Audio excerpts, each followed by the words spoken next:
আসসালামু আলাইকুম ওরহমতুল্লাহি ওবরাকাতুহু। আলহামদুলিল্লাহ রবিল আলমিন ওসলাতু ওসালামু আলা আশরাফিল আম্বিয়াল মুরসালিন নবীনা মুহাম্মদ ওয়া আলা আলিহি ও আসহাবিহি আজমাইন ওবাদ। আলহামদুলিল্লাহ। সম্মানিত দর্শকবৃন্দ, আমরা শুরু করছি আপনাদের প্রিয় দর্স কিতাবুত তাওহীদ আল্লাযী হাক্কুল্লাহ আল আবিদ শাইখুল ইসলাম মাহমুদ বিন আব্দুল ওয়াহাব রাহমাতুল্লাহ রচিত কিতাবুত তাওহীদের একটি অংশের ব্যাখ্যায় আজকে আমরা যে অংশটির ব্যাখ্যা করব সেটার অধ্যায় তিনি এভাবে বিন্যাস করেছেন, বাবুন মা জা আফিল ইকসাম আলাল্লাহ। এই অধ্যায়টি এমন বিষয়ে যে যাতে এসেছে আল্লাহর উপরে কেউ শপথ করলে তার ব্যাপারে। আল্লাহর উপরে শপথ করার অর্থ কী? প্রথমত শপথ জিনিসটা আগে বুঝে নেই। শপথটা উনি বলছেন ফিল ইকসাম আলাল্লাহ, আল্লাহর উপরে শপথ করা। আমরা কসম করি, কয় না, কসম করা এটা আরবি একটা শব্দ, তার অর্থ শপথ করা। আবার আরবিতে আরেকটা শব্দ আছে ইয়ামিন, এটাও শপথ। ইলা আলিয়াতুন বা ইলা যেটাকে বলে, এটাও একটা শপথ অর্থে। হেল্প এটা অর্থ, কসম একটা অর্থে। অর্থাৎ আমরা দেখতে পাচ্ছি যে আরবি ভাষাতে শপথের জন্য প্রায় 4টি শব্দ ব্যবহৃত হয়। একটি হচ্ছে ইয়ামিন, একটি হচ্ছে হালফ, একটি হচ্ছে কসম, একটি হচ্ছে আলিয়া। তো এই 4টি শব্দের অর্থই কিন্তু এক, সেটা হচ্ছে শপথ করা। আল্লাহর উপরে কেউ কেউ শপথ করে কথা বলতে পারে কি না, এটা হলো আলোচনার বিষয়। এটা নিয়ে আলোচনা করবো তার আগে আমরা একটু জেনে নেই যে কোরআনে কারীমে আল্লাহ তাআলা এই শপথের অনেকগুলো শপথ শব্দের অনেকগুলো প্রতিশব্দ ব্যবহার করেছেন। শপথের জন্য তিনি ব্যবহার করেছেন যে উকসিম, সরাসরি বলছেন ফালা উকসিম বিমা ওয়াকিউন নুজুম, যে অবশ্যই আমি শপথ করব তারকাগুলোর তারকাগুলোর পতিত হওয়ার স্থানের উপর, অর্থাৎ মাওয়াকিউন নুজুম। এ তারকা অর্থ হইতে পারে, আরেক অর্থ হইতে পারে যে আল্লাহর আয়াতসমূহ নাজিল হওয়ার বিষয়ে। ফালা উকসিম বিমা ওয়াকিউন নুজুম, দুটো অর্থই করা হয়েছে। তো অকসিম অর্থ হলো এখানে ফালা অতিরিক্ত, কেউ কেউ বলছে, কেউ বলছে না অতিরিক্ত না। লা বলতে বোঝানো হয়েছে এটা যে তোমরা যা বলো তা নয়, আমি যা বলছি তাই। এটা কেউ কেউ বলছেন যে এটা একটা কৃত্রিমতা পড়ে। কেউ বলছেন না, এটার অর্থ হচ্ছে যে তোমরা যা ধারণা করছো তা নয়, ব্যাপারটা আরও স্পষ্ট, এটা বলার উদ্দেশ্য। এটাও আগের মতোই, অর্থাৎ অর্থ হচ্ছে সাবধান করা, কেউ কেউ বলেছেন। কিন্তু মূলত এটা অতিরিক্ত অর্থ করলে কোনো সমস্যা হয় না। আল্লাহ তাআলা এটা দিয়েছেন এই জন্য, কোনো কিছু অতিরিক্ত নয় কোরআনে কারীম, এটা আমরা জানি। তো আল্লাহ তাআলা কেন শব্দটা নিয়ে এসেছেন, এর তানবিহ, এটাও বলা চলে যে ফালা, তোমরা যা চিন্তা করেছো তা নয়। ও কসিমু বিমা ওয়াকিউন নুজুম, অবশ্যই আমি তারকাসমূহ পতিত হওয়ার ব্যাপারে জায়গা, তাদের যে মাওয়াকিউ, যে তাদের বিচরণ, যে কক্ষপথ, সেটার উপরে আমি শপথ করছি। এটা একটা অর্থ। আরেক অর্থ হলো তারকা নুজুম বলতে এখানে কোরআনের আয়াতকে বোঝানো হয়েছে, সেগুলো নাজিল হওয়া, সেগুলো আল্লাহ রসুলের কাছে আসা, এর উপরে আল্লাহ তাআলা শপথ করছেন। এরপর আল্লাহ তাআলা বলছেন সূরা ওয়াকিয়ার ৫ নম্বর আয়াতে, অনুরূপ তাহলে বোঝা গেল যে উকসিমু বলে কসম করা বলা যায়। এখন যদি উকসিমু বিল্লাহে কেউ যদি বলে আল্লাহর নামে শপথ করছি, তাহলে এটা শপথ হয়ে যাবে সরাসরি। বাংলায় বলে যে আল্লাহর নামে শপথ করছি, আল্লাহর নামে কসম করছি, একই কথা, শপথ হয়ে যাবে। তো আরবিতে এটা ছাড়াও ইলা শব্দ আসছে, বা আলিয়াতুন শব্দ আসছে। আলিয়া অর্থ শপথ করা। এই জন্য আমরা দেখতে পাই যে কোরআনে কারীমে আল্লাহ তাআলা বলছেন লিল্লাযিনা ইউলুনা মিন নিসাইহিম, যারা তাদের নারীদের কাছে যাবে না বলে শপথ করে। তো এখানে শপথ করা শব্দটা বলা হয়েছে ইউলুনা অর্থ শপথ করা। তো এইটাও আরবি ভাষায় ব্যবহৃত আছে শপথের অর্থে। সূরা বাকারা 226 নম্বর আয়াতে এটা উল্লেখ করা হয়েছে। আর আবার আল্লাহ তাআলা দেখা যাচ্ছে আইমান শব্দ ব্যবহার করেছেন কোরআনে কারীমে শপথের অর্থে। লা ইউআখিযুকুমুল্লাহু বিল্লাগwi ফি আইমানিকুম, আল্লাহ তোমাদের যে সমস্ত শপথ তোমাদের এমনিতে হয়ে যায় মুখ থেকে উদ্দেশ্যহীনভাবে, সেগুলি তোমাদের পাকড়াও করবেন না। অর্থাৎ মন থেকে গেঁথে বলা হয় না, মুখ থেকে বেরিয়ে যায় লা আল্লাহ বালা আল্লাহ, এগুলিতে তোমাদের পাকড়াও করবেন না। কিন্তু এই শপথ শব্দটা আইমান শব্দটি ব্যবহার করা হয়েছে। অর্থাৎ ইয়ামিন একটা শব্দ, ইলা একটা শব্দ, আর কসম একটা শব্দ। আরেকটা শব্দ হচ্ছে হালফ। কোরআনে কারীমে আল্লাহ তাআলা হালিফের কথা উল্লেখ করেছেন, ইয়াহলিফুনা বিল্লাহি লাকুম লিয়ারদুকুম, তারা আল্লাহর নামে শপথ করে তোমাদের কাছে, যাতে তোমাদেরকে সন্তুষ্ট করতে পারে। সূরা তাওবার ৬২ নম্বর আয়াতে আল্লাহ তাআলা এটা বলেছেন। ঠিক অনুরূপভাবে কসমের ব্যাপারে আরেকটি আয়াত এসেছে, ও আকসামু বিল্লাহি জাহদা আইমানিহিম, তারা তাদের শপথের সর্বোচ্চ ব্যবহার করে তোমাদের কাছে আল্লাহর নামে শপথ করে। সূরা নূরের ৫৩ নম্বর আয়াতে আল্লাহ তাআলা সেটা বলেছেন। তো এর দ্বারা বোঝা গেল যে শপথ শব্দটি কোরআনে কারীমে এসেছে ৪টি শব্দের মাধ্যমে বোঝানো হয়েছে। একটি হচ্ছে ইলা, একটি হচ্ছে কাসম, একটি হচ্ছে হালিফ, আরেকটি হচ্ছে আহ, একটি হচ্ছে ইয়ামিন। এই 4টি শব্দ ব্যবহৃত হয়েছে শপথ অর্থের জন্য। এখন আল্লাহর নামে শপথ করার অর্থ কী? আল্লাহর নামে শপথ করার অর্থ হচ্ছে আল্লাহর নামে তো শপথ করতে হবে, কিন্তু আল্লাহর উপর শপথ করার কথা হচ্ছে লা মাজাফিল ইকসামে আল্লাহ, আল্লাহর উপর শপথ করা। আল্লাহর উপর শপথ করা কি? যেমন এটা বলা যে আল্লাহর উপর শপথ করে বলছি আল্লাহ এটা করবে না। এটা তো বান্দা আল্লাহ আরেকজনকে বাধ্য করতে পারে না। কেউ যদি বলে আমি শপথ করে বলছি তুমি এটা করবে না, এটা কেমন হয়? তো এইটা আদবের খেলাফ, এবং এটা কখনো কখনো ঈমান নষ্ট হওয়ার কারণ। কখনো কখনো এটার মাধ্যমে অহংকার থাকলে তার ঈমানও শুদ্ধ হয় না। এই জন্য এটাকে সাবধান করা হয়েছে।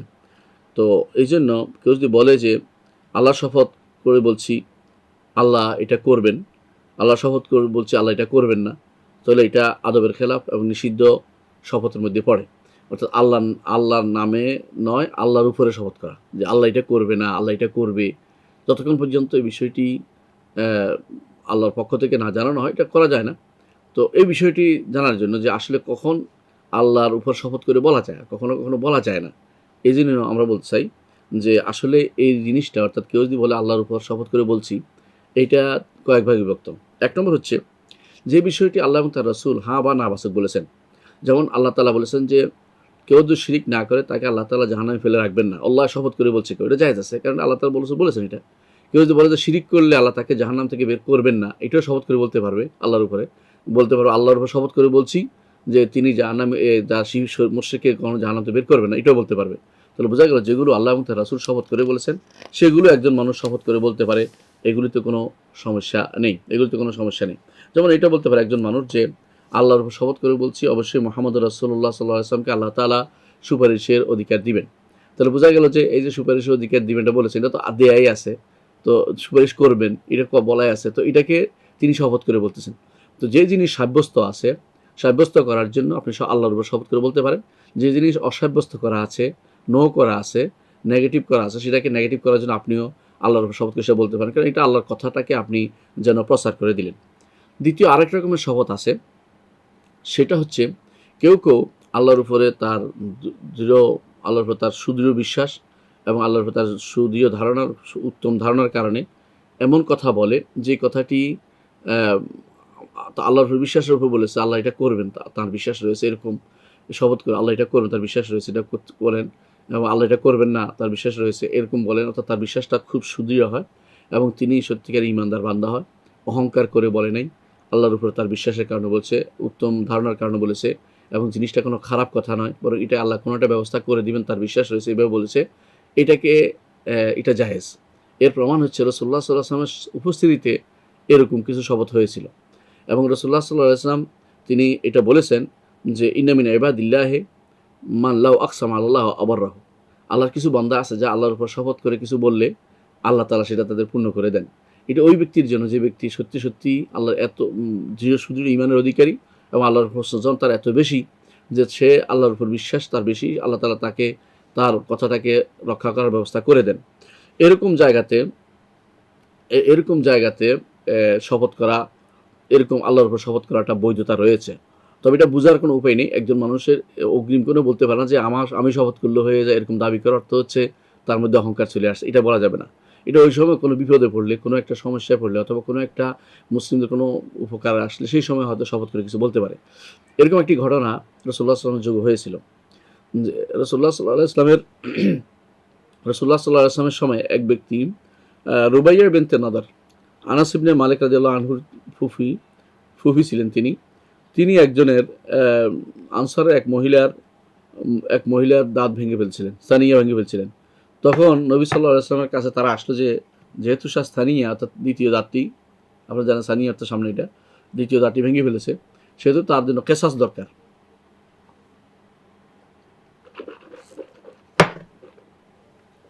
তারা বলল যে ইয়া রাসূলুল্লাহ আমরা কেসাস চাই, কোনো কথা চাই না। সানিয়া যেহেতু আমাদের মেয়ের দাঁত ভেঙেছে, রবি যেহেতু আমাদের মেয়ে রোবাইয়ের যেহেতু আমাদের মেয়ের দাঁত ভেঙেছে, আমরা তার দাঁত ভেঙে ফেলবো। রাসূলুল্লাহ সাল্লাল্লাহু আলাইহি ওয়াসাল্লাম তা বললেন যে কিতাবুল কিসাস, নিঃসন্দেহে আল্লাহর কিতাব কিসাসের কথা বলা হয়েছে। এমন সময় আনাস ইবনে নাদার রাদিয়াল্লাহু আনহু, যিনি ছিলেন ওনার ভাই, অর্থাৎ আনাস ইবনে মালিক রাদিয়াল্লাহু আনহুর চাচা, তিনি শপথ করে বলেন যে ইয়া রাসূলুল্লাহ, আল্লাহর শপথ, আল্লাহর শপথ, অর্থাৎ আল্লাহর উপর শপথ করে বলছি আপনি দাঁত ভাঙবেন না। রাসূলুল্লাহ সাল্লাল্লাহু আলাইহি ওয়াসাল্লাম বললেন যে আনাস ইবনে নাদার, তুমি কি বলছো? আল্লাহর কিতাবে বলছে কিসাসের কথা, আমি না ভাঙবো মানে? কেন ভাঙবো না? এটা তো ভাঙতেই হবে আমাকে। তখন তিনি আবার বললেন যে আল্লাহর শপথ করে বলছি আপনি দাঁত ভাঙবেন না। তো এটা যে এই যে ভাঙবেন না, এটা তো আশা তার যে কোনো না কোনো পথ আল্লাহ বের করে দিবেন যাতে দাঁতটা তার ভাঙে না হয়। এটা অর্থ শরীয়তের উপর এতরাজ করা নয়, অর্থাৎ আল্লাহ শরীয়তের বিরুদ্ধে দাঁড়ানো নয়, আল্লাহ শরীয়তের বিরুদ্ধে কোনো প্রতিবাদ করা নয়, বরং তার কথা হচ্ছে এটা আল্লাহ কোনো একটা ব্যবস্থা করে দিবেন যে আপনি আমার ভাই, আমার বোনের দাঁতটি ভাঙতে যেন না হয়, ব্যবস্থাপনা আল্লাহ তাআলা করে দিবেন।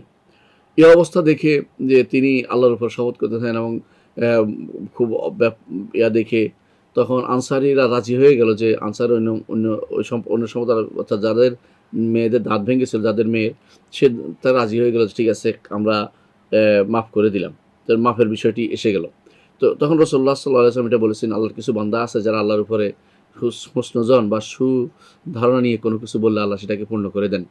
এটার উপর ভিত্তি করে অনেকে মনে করে যে পীর সাহেব কিছু বললে আল্লাহ করে দিবেন, অমুকে কিছু বললে আল্লাহ করে দিবেন, লাল সালুওয়ালারা কিছু বললে আল্লাহ করে দিবেন। এই যে সবই হচ্ছে বাড়াবাড়ি এবং সীমা লঙ্ঘন এবং হারাম কাজ। এইটাকে নিষেধ করা হয়েছে। অনেকে আছে এরকম বলেই শাইখ হোসেন মাহমুদ আব্দুল্লাহ রহমতুল্লাহ আলাইহি এই অধ্যায় বিন্যাস করেছে যাতে করে এটা বন্ধ হয়ে যায়। অনেক সময় দেখবেন যে অনেক কথা বলে এটা করবে, কিছু তো ঘটবেই, কোনো সন্দেহ নেই। এখন তারা বলে যে হ্যাঁ আমার পীর সাহেব এটা বলছে বলেই সঙ্গে সঙ্গে এটা হয়ে গেছে, এই জাতীয় কথাগুলি বলে, এবং তারা এটা দিয়ে দলিল দেয় যে আল্লাহর বান্দারা কিছু বললে আল্লাহ সেটা শুনেন। অনেকে এটাও বলে নাউজুবিল্লাহ যে আল্লাহর বান্দারা কিছু বললে আল্লাহ তাআলা তখন বলেন তুমি তুলে চালাও, নাউজুবিল্লাহ। এরকম শিরকি কথাবার্তা যখন আসে সমাজের মধ্যে, শাইখ হোসেন মাহমুদ আব্দুল্লাহ রহমতুল্লাহ আলাইহি এটাকে বন্ধ করার জন্য তিনি ইকসাম আল্লাহ, আল্লাহর উপর শপথ করার বিষয়টি তুলে ধরে এনে বুঝিয়ে দিয়েছেন যে এটা আল্লাহর উপর শপথ করে কোনো কিছু বলা যায় না, বললে এটা নিষিদ্ধ হয়। তবে দুই কারণ আমরা বলেছি, একটি হচ্ছে আল্লাহ যেটা বলেছেন সেটা বলা যাবে, আল্লাহ যেটা নো করেছেন সেটাও শপথ করে বলা যাবে। আর যেটা আল্লাহর উপরে সুধারণা অনুসারে নির্ধারিত সব জায়গায় নয়, কোনো একটা বিশেষ কারণে কোথাও যদি বলে কেউ নিজে কারো বিপদের জন্য নিজস্ব একান্ত বিষয়ে, যেখানে আল্লাহর উপর প্রচণ্ড সুধারণা তার রয়েছে এবং তার আল্লাহর উপর আস্থা রয়েছে, ইমানের জোর রয়েছে, সেখানে সে বললে আল্লাহ তাআলা তার কথা অনুসারে তার সাবেকা ইলমিহি তিনি যে লিখেছেন সেটা অনুসারে সেটাই ওই লোকের মুখ থেকে বেরিয়ে যায় যেটা তার সাবেকা ইলমে পূর্ব ইলমে লেখা হয়েছে। অর্থাৎ এমন কিছু নয় যে সে বললেই আল্লাহ এটা নতুন করে পরিবর্তন করে দেবে, সেটা নয়, বরং সেটা অবশ্যই লেখা হয়েছে এইভাবেই, এবং এই লোকটি আল্লাহ তাআলার প্রিয় হওয়ার কারণে তার মুখ থেকে সেটাই বেরোছে যেটা আল্লাহ তাআলা লিখেছেন। এটা হচ্ছে এখানকার মূল বক্তব্য। তো এখানে আমরা দেখতে পাচ্ছি আনাস ইবনে নাদার, যিনি আনাস ইবনে মালিক রাদিয়াল্লাহু আনহুর চাচা ছিলেন, দুজনের একই নাম আনাস।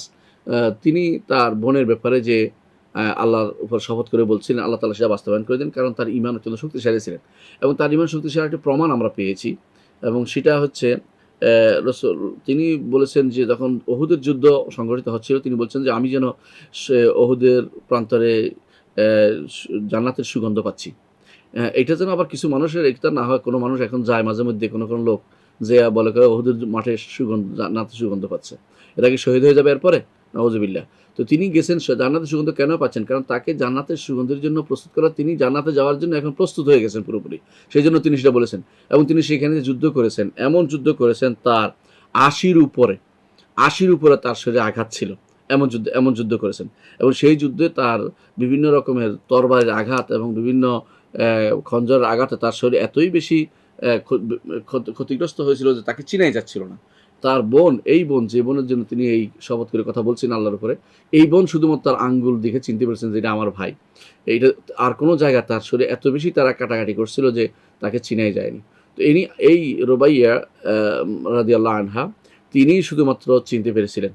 তো এই মানুষটি আল্লাহর উপরে কতটুকু বিশ্বাস থাকলে জান্নাতের সুসংবাদের কথাটি বলছেন, জান্নাতের সুসংবাদ পাচ্ছি, এবং কত বিশ্বাস থাকলে নিজের শরীরে ৮০-র উপরে আঘাত নিয়ে তিনি যুদ্ধ করেছেন, তিনি এরকম কথা বললে গ্রহণযোগ্য হয়। তা ব্যতীত বর্তমানে যে সমস্ত তথাকথিত লোকগুলো লাল শালু পরে বা হারাম কাজ করে বসে থাকে আর বড় বড় কথা বলে, অথবা যে সমস্ত লোকগুলো সুন্নাহর অনুসারী নয়, বিদআতের অনুসারী, অথবা যে সমস্ত লোকগুলো তাওহীদের বিপরীতে চলে অভ্যস্ত, আমাদের চোখের সামনেই, তারা যদি এই সমস্ত শপথ করে সেগুলো কোনোভাবে গ্রহণযোগ্য হবে না।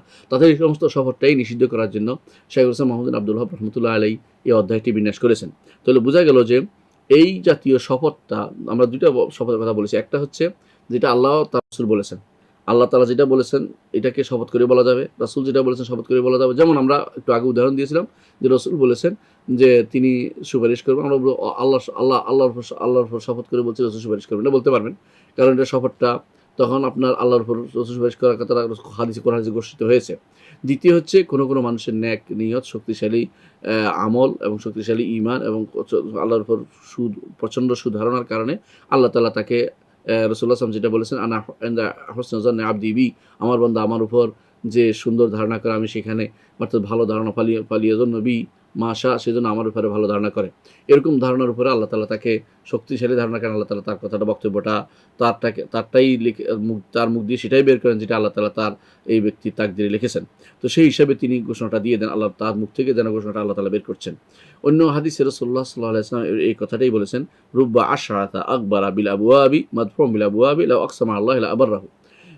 অনেক এরকম মানুষ আছে যারা আশরাতা উস্কো খুস্কো চুলে আছে, অর্থাৎ তারা কোনো পয়সাওয়ালা নয়, বড় কোনো ধনী ব্যক্তি নয়, কিন্তু মাদফুম বিল আবওয়াব, তাদেরকে কেউ ঘরে জায়গা দেয় না, অর্থাৎ তারা পয়সা কোনো বিশাল কর্তৃত্বের অধিকারী নয়, কিন্তু আল্লাহর উপর কসম করে আল্লাহ তাআলা সেটা পূর্ণ করে দেন। এটাও কোরআনে কারিমে আল্লাহ তাআলা হাদিসে আল্লাহ তাআলা উল্লেখ করেছেন। কোরআনে কারিমে রাসূলুল্লাহ সাল্লাল্লাহু আলাইহি ওয়াসাল্লাম বলেছেন, মিনাল মুমিনিনা রিজালুন সাদাকু মা আহাদুল্লাহ আলাইহি।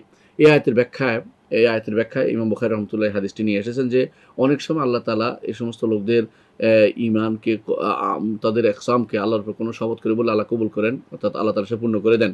এটা শুধুমাত্র তাদের ঈমানি কুওয়াতের কারণে। দুনিয়ার কোনো হাঁক ডাক, দুনিয়ার কোনো হাঁক চালের কারণে, এবং তাদের ঈমানি দুর্বল থাকলে, তাদের যদি কোনো এরকম কেউ উস্কো চুল নিয়ে ময়লা কাপড় নিয়ে থাকে তাহলে কোনো লাভ নাই। ঈমান হচ্ছে মূল জিনিস। ঈমান এবং আমলে সালেহ এবং আল্লাহর হোসনে জনটা ওই ব্যক্তি আনতে পারে যে ব্যক্তি সত্যিকার আল্লাহর আমলগুলো, সব আল্লাহ তাআলার নির্দেশিত আমলগুলি করে, রাসূলুল্লাহ সাল্লাল্লাহু আলাইহি ওয়াসাল্লাম সুন্নাহর উপর যে ব্যক্তি চলে। এর বাইরে অন্য যারাই এর বাইরে এরকম একসাম করবে, আল্লাহর উপর শপথ করে কথা বলবে, সেই ব্যক্তি অবশ্যই গুনার ভিতরে পড়বে, এটা জায়েজ নেই।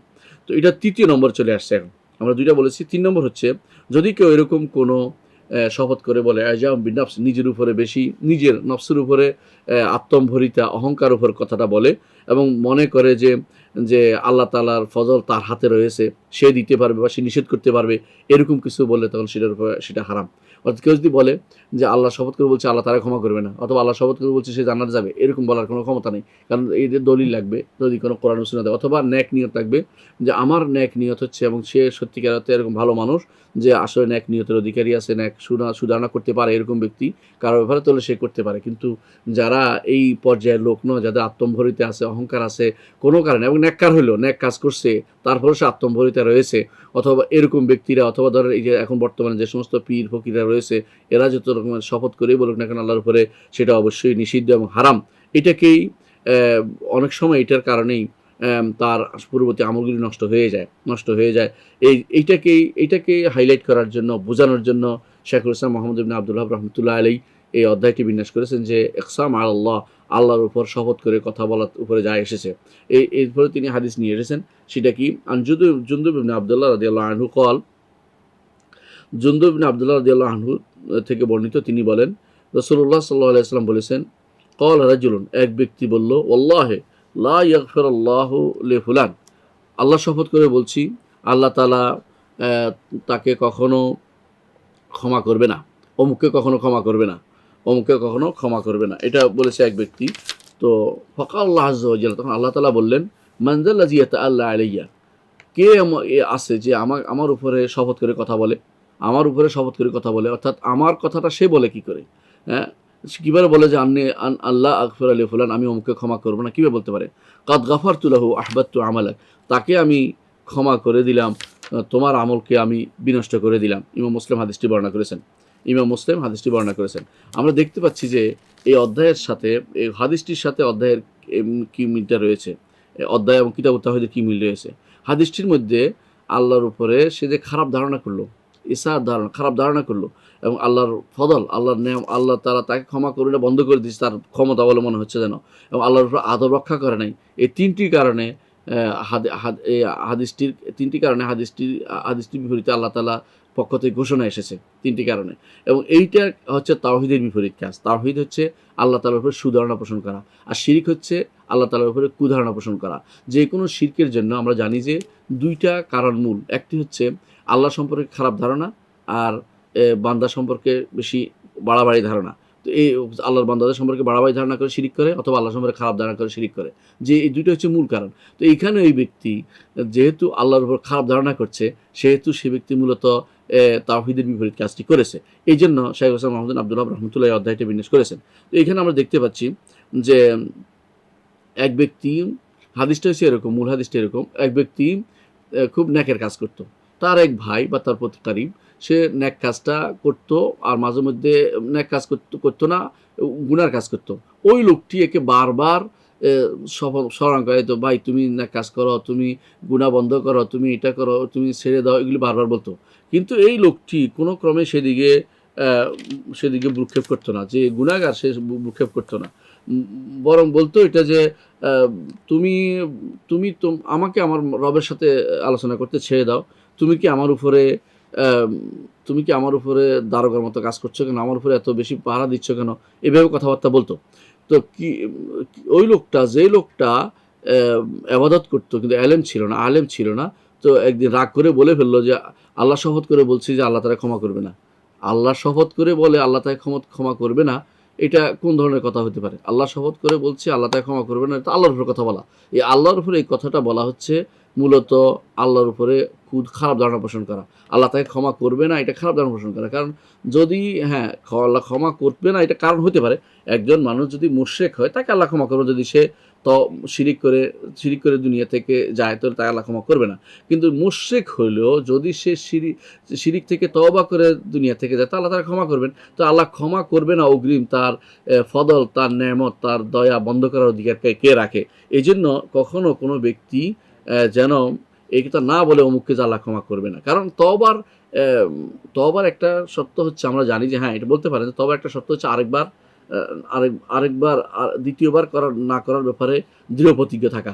কিন্তু দৃঢ় প্রতিজ্ঞ থাকা কথাটা বলা হয়েছে, কিন্তু দ্বিতীয়বার করবে না এমন কথা কিন্তু তওবার শর্তের মধ্যে নাই। কারণ হতে পারে বান্দা যতক্ষণ তার দুনিয়াতে আছে সেখানে গুনাহ হবেই, যতবার গুনাহ হবে ততবার সে তওবা করতে পারবে। এইটাই হচ্ছে আল্লাহ তাআলার বিধান। এর আগ পর্যন্ত সে যখন সুদৃঢ় তওবা করবে, তওবাতুন নাসুহ করবে, খাঁটি তওবা করবে, তখন সে যে সমস্ত শর্ত আছে সেগুলো পালনেতে গুনাহটা ছেড়ে দিবে, এবং গুনাহটা দ্বিতীয়বার না করার পরে দৃঢ় প্রতিজ্ঞ থাকবে। এটা হলো শর্ত।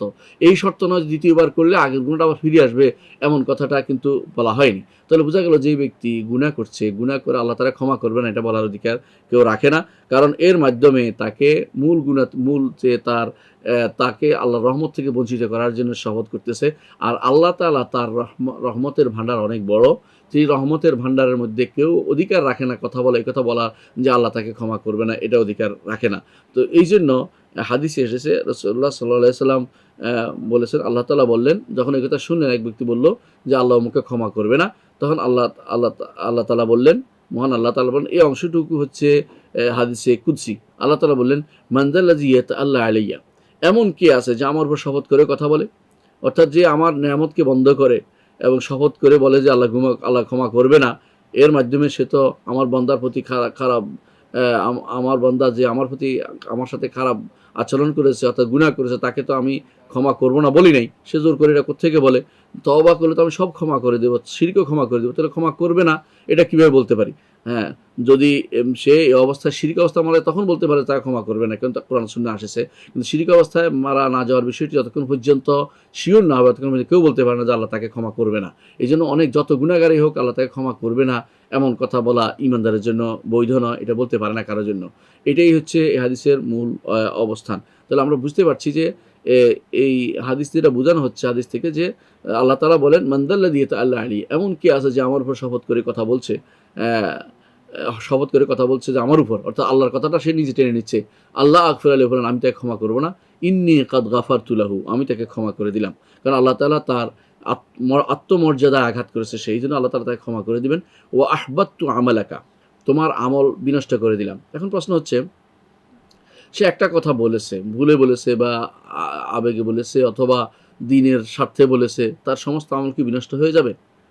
এটা হচ্ছে এখানকার মূল কথা। তো এখন অনেকেই বলতে পারেন যে যদি যেহেতু আহবাত্তু আমালাক, আমল এক শব্দ বলছে তোমার আমল নষ্ট করে দিল, এর অর্থ হলো তাহলে সব আমল নষ্ট করে দিল, বোঝা গেল এটা। এটাও একটা অর্থ হতে পারে। এটা কখন?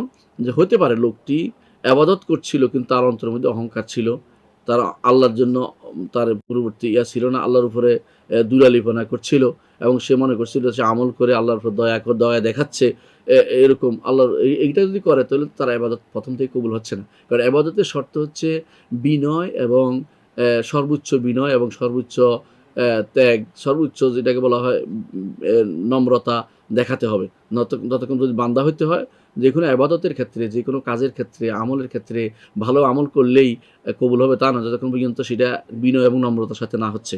তো এই লোক প্রথম থেকে যদি কোনো আল্লাহর ইবাদত করার মাধ্যমে যদি অহংকার থাকে তার, এবং অন্তরের আমলগুলির ব্যাপারে তার গরুর থাকে, তার মধ্যে আত্মম্ভরিতা কাজ করে থাকে, তাহলে বোঝা গেল তার প্রথম থেকে এটা আমলগুলি কবুল হয়নি। এই জন্য তার জন্য সমস্ত আমল নষ্ট হওয়াটা স্বাভাবিক জিনিস, কারণ সে দাসত্বের যে মূল যে জায়গা সেখানে সে প্রবেশ করতে পারেনি, এই জন্য তার আমলগুলি সবে নষ্ট হয়ে যাবে। আর যেটা আরেক অর্থ হতে পারে যে আমল তুমি করেছো, যে আমলের কারণে তুমি অহংকার করছো, সে আমলটা নষ্ট হবে, সবগুলি নষ্ট হবে, এটা একটা অর্থ হতে পারে।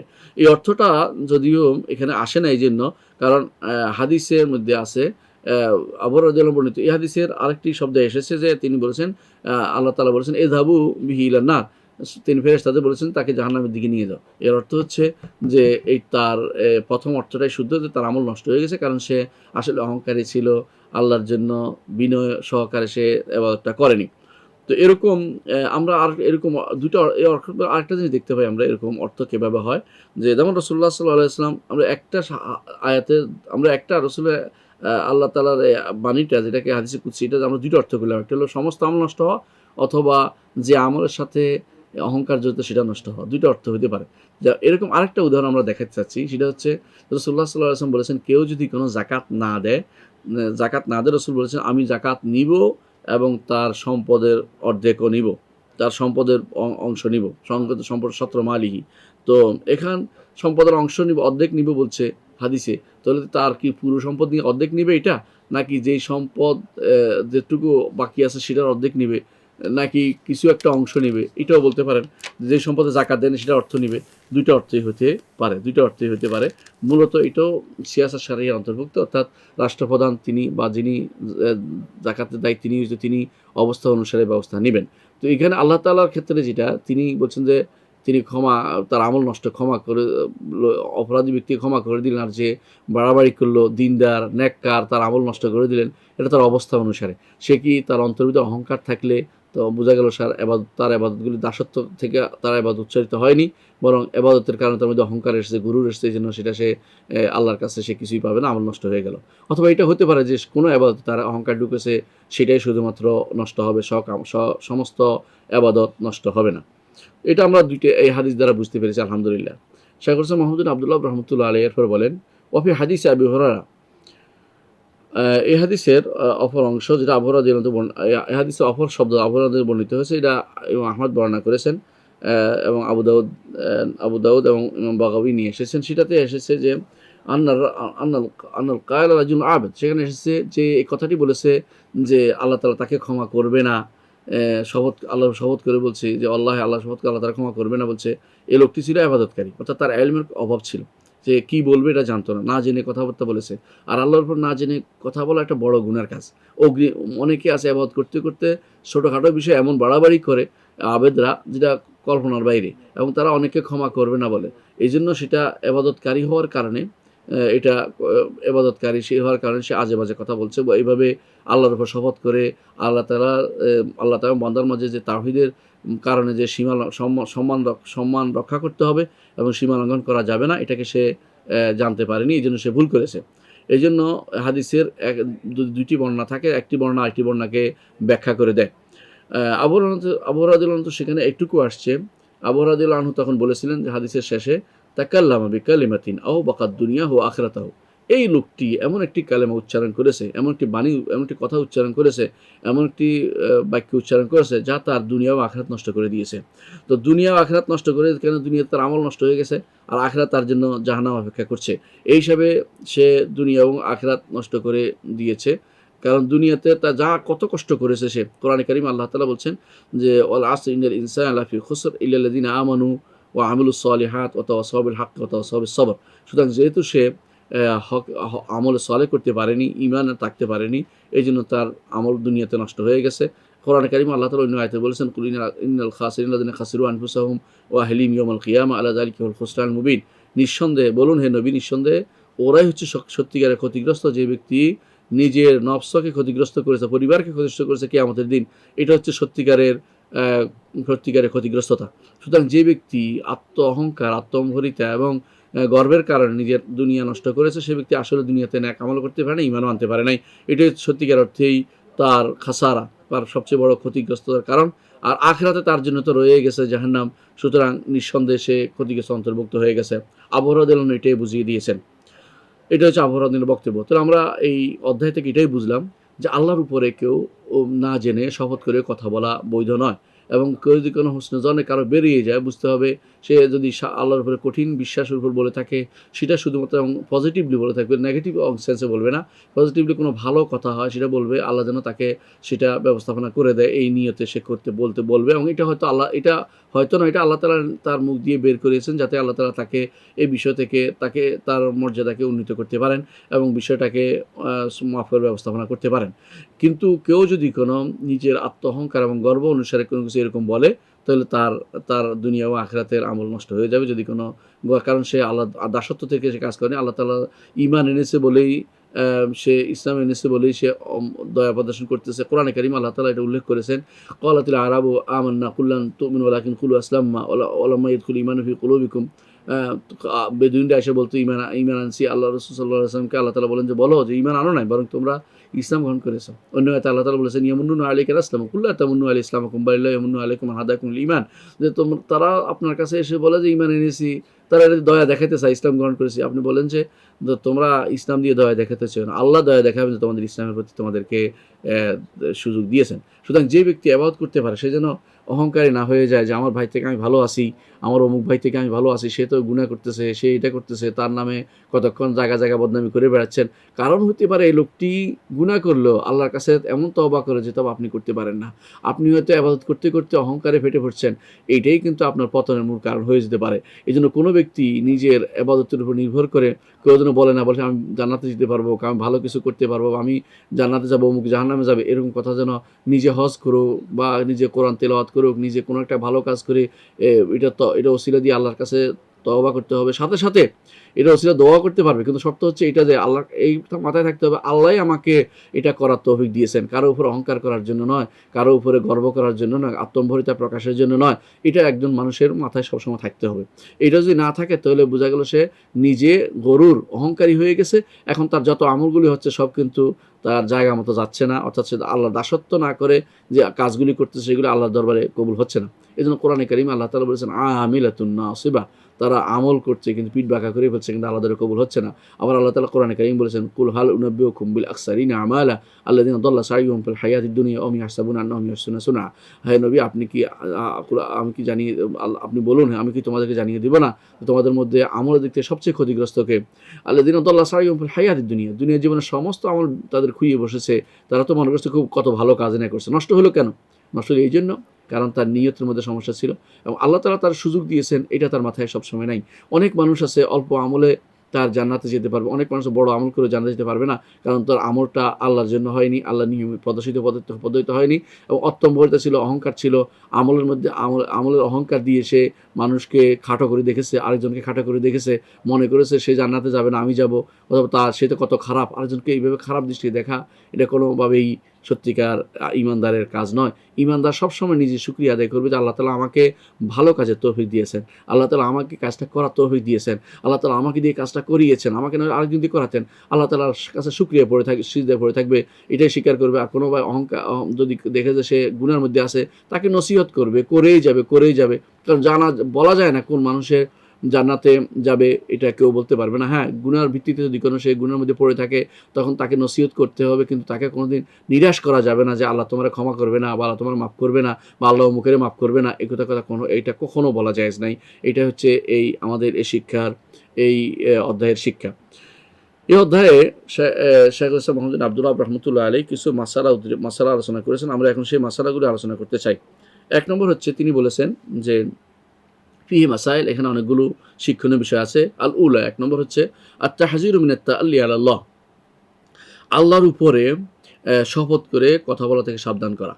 আল্লাহর উপর শপথ করা এরকম যে যে ব্যক্তি বলল আল্লাহ লা ইয়াগফিরুল্লাহ ফুলান, শপথ করে বলছে আল্লাহ শপথ করে বলছে আল্লাহ তাকে ক্ষমা করবে না, এটা বলা জায়েজ নাই। কারণ এটার মাধ্যমে সে আল্লাহ তাআলার যে মহান রহমতের যে ভান্ডার সেটাকে সংক্ষিপ্ত করে দিয়েছে, দয়ার রাস্তাকে সংকীর্ণ করার চেষ্টা করেছে, এবং সে আল্লাহর উপরে কথা বলেছে না জেনে, এবং সে আত্মমহূর্তি নিয়ে কথা বলেছে, অহংকার নিয়ে কথা বলেছে, গর্ব করেছে তার আমল নিয়ে।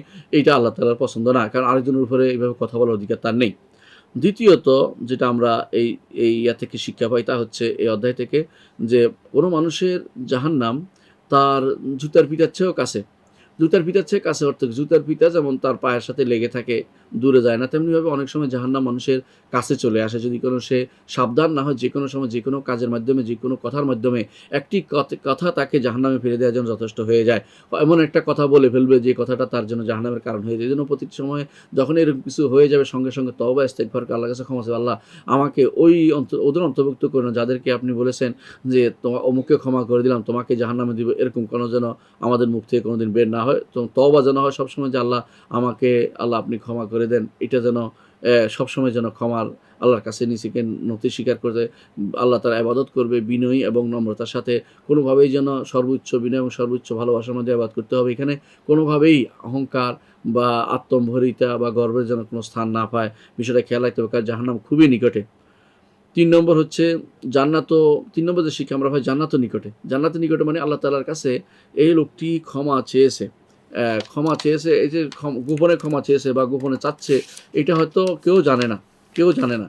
তো জাহান্নামে যাওয়ার বিষয়টি তার মধ্যে আমরা বুঝতে পারলাম যে সে জাহান্নামে যেহেতু অহংকার করার কারণে জাহান্নামে যাবে। তাহলে আর এই ব্যক্তি অল্পের কারণে হয়তো এমন হতে পারে সামান্য কোনো একটা কারণে আল্লাহ তাআলা তাকে ক্ষমা করে দিয়েছেন। যে ব্যক্তি গুনাহ করেছে, ইসরাফ করেছে তার নফসের উপরে, তার ভাই তাকে বারবার বলার পরে শুনে নাই, তারপরেও আল্লাহ তাকে ক্ষমা করে দিলেন কেন? কোনো একটা কারণে আল্লাহ এমন কিছু করেছে, হয়তো সে তার অন্তরে পাপবোধ এসেছে, তওবা করেছে, মনে মনে আল্লাহর কাছে ক্ষমা চেয়েছে, যেটা ওই ব্যক্তি জানতো না।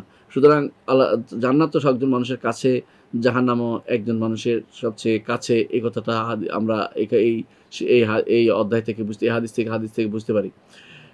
এখানে আরেকটি হাদিসে আছে, সম্ভবত শেখুল ইসলাম মোহাম্মদ আব্দুল্লাহ রহমতুল্লাহ আলাই এই দুটি বিষয়, অর্থাৎ জান্নাত কাছে সেরাকিনা আলাইহি এবং জাহান্নাম কাছে সেরাকিনা আলাইহি, তার দুজুতা সেরাকিনা আলাইহি, দুজুতার পিতার কাছে হাদিসে যেভাবে আসছে, এটা কিন্তু একটা হাদিসেও আসছে। শেখুল ইসলাম মোহাম্মদ যেটা বললেন এটা হাদিসে আসছে যে আল জান্নাতু আকরাবু ইলা আহাদিকুম মিন শিরাকিনা আলাইহি, জান্নাত তোমাদের কারো কাছে তার জুতার পিতার কাছে নিকটে, এবং জাহান্নামও তার জুতার পিতার নিকটে। অর্থাৎ জান্নাত ও জাহান্নাম একজন মানুষের খুব সবচেয়ে নিকটে। কারণ এই জন্য এটা উল্লেখ করা হয়েছে, কারণ আঙ্গুল এবং বৃদ্ধাঙ্গুলের মধ্যে যেখানে সাধারণত জুতার পিতা বৃদ্ধাঙ্গুল লাগানো হয় আর বাকিগুলো একসাথে থাকে, ঠিক জান্নাত জাহান্নামটা এইভাবে সেরাক, যেটাকে জুতার পিতা লাগানো হয়েছে সাইরের নার যেখানে লাগানো হয়েছে এখান থেকে কাছে, এইটা বোঝানোর জন্য রাসূলুল্লাহ সাল্লাল্লাহু আলাইহি ওয়াসাল্লাম হাদিসটি বলেছেন। তাহলে আমরা দেখতে পাচ্ছি যে এটা একটা হাদিসের ব্যাখ্যা হিসেবে তিনি শেখুল ইসলাম মোহাম্মদ আব্দুল্লাহ রহমতুল্লাহ উল্লেখ করেছেন। চতুর্থ যে শিক্ষা আমরা পাই তা হচ্ছে যে একজন মানুষ, হাদিসে যেটা আছে ইন্না রাজুলা ইয়াতাকাল্লামু বিল কালিমা, রাসূলুল্লাহ সাল্লাল্লাহু আলাইহি ওয়াসাল্লামের হাদিস যে একজন মানুষ এমন একটি কথা বলে, যেই কথাটি সে হাদিসে আছে, অন্য একটা হাদিসে যে একজন মানুষ এমন একটি কথা বলে, সে মনে করছে এটা একটা সাধারণ কথা, কিন্তু এটার কারণে 70 বছর সে জাহান্নামের মধ্যে পড়তে থাকবে, আহমদ হাদিসটি বর্ণনা করেছেন।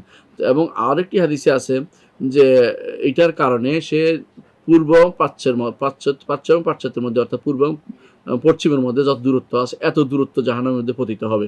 তাহলে বোঝা গেল যে একজন মানুষের মুখের কোনো একটা ভুল কথার কারণে অনেক সময় তার আমল যেমন বরবাদ হয়, তেমনিভাবে তার তার পরিণাম খুব খারাপ হয়ে যেতে পারে।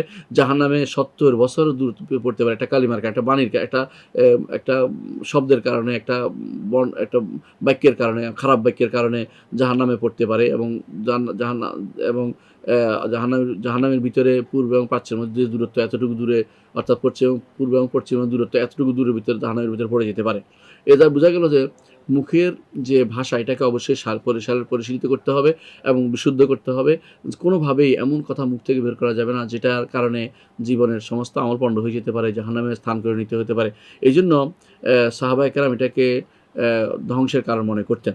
এই জন্য রাসূলুল্লাহ সাল্লাল্লাহু আলাইহি ওয়াসাল্লাম অন্য হাদিসে বলেছেন, যে ব্যক্তি আমাকে দামিন হবে আমার বাইনা লাহিয়াইহে, আমার দুই লাহিয়ার মাঝখানের অংশ, অর্থাৎ দুই অংশ যেটাকে বলা হয় লাহিয়া বলা হয়, হাড়ের অংশ, এটাকে অমাবাইনা রিজলাইহে দুই রানের অংশ, দুই পায়ের মাঝখানে, দুই রেজলাইহে দুই পায়ের মাঝখানের অংশ, আদনাল্লাহুল জান্নাহ, তার জন্য আমি জান্নাতের জামিনদার হব। অর্থাৎ রাসূলুল্লাহ সাল্লাল্লাহু আলাইহি ওয়াসাল্লাম বলেছেন, যে ব্যক্তি মুখের এবং যে ব্যক্তি দুই প্রাণের মাঝখানে লজ্জাস্থানে হেফাজত করবে, জামিন হবে যে এগুলি খারাপ কিছু করবে না, আমি তার জন্য জান্নাতের জামিনদার হব। অর্থাৎ ইমানদারের কথা বলা হচ্ছে, ইমান আনছে, এরপরে সে এগুলোকে সাবধান করে চালিয়েছে, জান্নাতের জামিনদার হবেন রাসূলুল্লাহ সাল্লাল্লাহু আলাইহি ওয়াসাল্লাম স্বয়ং নিজে। অন্য এক হাদিসে রাসূলুল্লাহ সাল্লাল্লাহু আলাইহি ওয়াসাল্লাম বলেছেন মুআয ইবনে জাবাল রাদিয়াল্লাহু আনহুকে, কুফা আলাইকা হাদা, হে মুআয তুমি তোমার জিহ্বাকে ধরে রাখো, অর্থাৎ জিহ্বাকে কথা বলেছেন। তো মুআয ইবনে রাদিয়াল্লাহু আনহু বললেন, ইয়া রাসূলুল্লাহ, মুআয ইবনে জাবাল রাদিয়াল্লাহু আনহু বললেন, ইয়া রাসূলুল্লাহ, আমরা কি আমাদের জিহ্বা যা বলে এমনি দিয়ে আমাদেরকে পাকড়াও করা হবে? রাসূলুল্লাহ সাল্লাল্লাহু আলাইহি ওয়াসাল্লাম বললেন, সাকারাতকা উম্মুক, তোমার মা তোমাকে হারিয়ে ফেলুক হে মুআয, মানুষকে জাহান্নামে নিক্ষেপ কিসে করা হবে? তার চেহারার উপরে জাহান্নামে নিক্ষেপ করা হবে, তার মুখে জিহ্বার কামাই যেটা সেটা দিয়ে তাকে জাহান্নামে নিক্ষেপ করা হবে।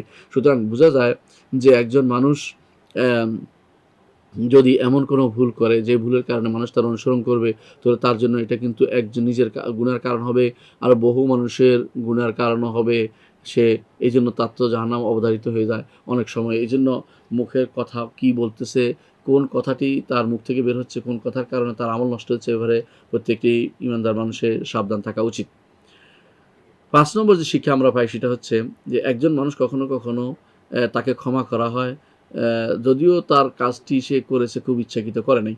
হঠাৎ এমন হতে পারে যে এই লোকটিকে সে যখন বলছে যে তোমাকে আল্লাহ ক্ষমা করবে না, হয়তো মন্ত্রের ভিতরে তার জেগেছে, তার ভয় জেগেছে, সে না চাইতেও আল্লাহর কাছে চাইছে যে আল্লাহ আমাকে ক্ষমা করে দেন, অথবা মনে হচ্ছে আল্লাহর কাছে ক্ষমা চেয়েছে। সে মাঝে মধ্যে তার অন্য ভুলগুলি হওয়ার পরেও সে আল্লাহর কাছে ক্ষমা চেয়েছে, এই জন্য আল্লাহ তাআলা তাকে ক্ষমা করে দিয়েছেন। এই জন্য ক্ষমা কখনো কখনো স্বল্প কোনো কারণে আল্লাহ তাআলা তাকে ক্ষমা করতে পারেন। এই জন্য বান্দাকে যেমন একটা কষ্টকর কাজেও আল্লাহ তাআলা তাকে ক্ষমা, তার হচ্ছে জিনিসটা তার কষ্ট হচ্ছে, একেবারে খুব মন দিল দিয়ে করেছেন তা না, কিন্তু কষ্ট হচ্ছে, কিন্তু আল্লাহর জন্যই করেছেন, কষ্ট নিয়েই করলো, সেটা তার জন্য গুনাহ মাফের কারণ হয়ে যাবে।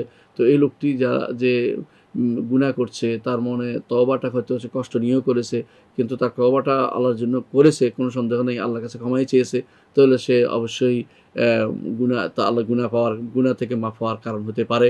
এই জন্য যেমন জিহাদ ফি সাবিলিল্লাহ, আল্লাহর রাস্তায় জিহাদ করা কষ্টের কারণ, কষ্ট করে একজন জিহাদ করেছে, কিন্তু আল্লাহর জন্যই করেছে, কিন্তু কষ্টটা তার অন্তরে ছিল, তারপরেও তার গুনাহ মাফ হওয়ার কারণ হতে পারে। আল্লাহ তাআলা বলছেন, কুতিবা আলাইকুমুল কিতালু ওয়া হুয়া কুরহুল লাকুম, তোমাদের উপর জিহাদ করা ফরজ করা হয়েছে, এটা তোমাদের জন্য কষ্টকর, তোমাদের অপছন্দনীয়।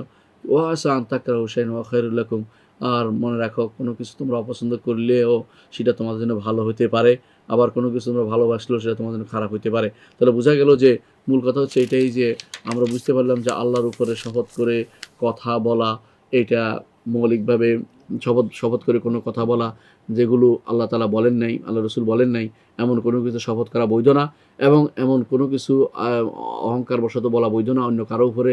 আল্লাহ তাআলার যে রহমত আছে সেটাকে বন্ধ করা, আল্লাহ তাআলার যে বিশাল ক্ষমার যে দরজা সেটাকে কেউ বন্ধ করা, অথবা আল্লাহ তাআলার কোনো উপরে কথা বলে নিজের অহংকার প্রকাশ করা, নিজের গর্ব প্রকাশ করা, আত্মম্ভরিতা করা, এগুলি যদি করে কেউ যদি কোনো আল্লাহর শপথ করে কথা বলে, তাহলে সেটা তার আমল নষ্ট হওয়ার কারণ হতে পারে, জাহান্নামে যাওয়ার কারণ হতে পারে।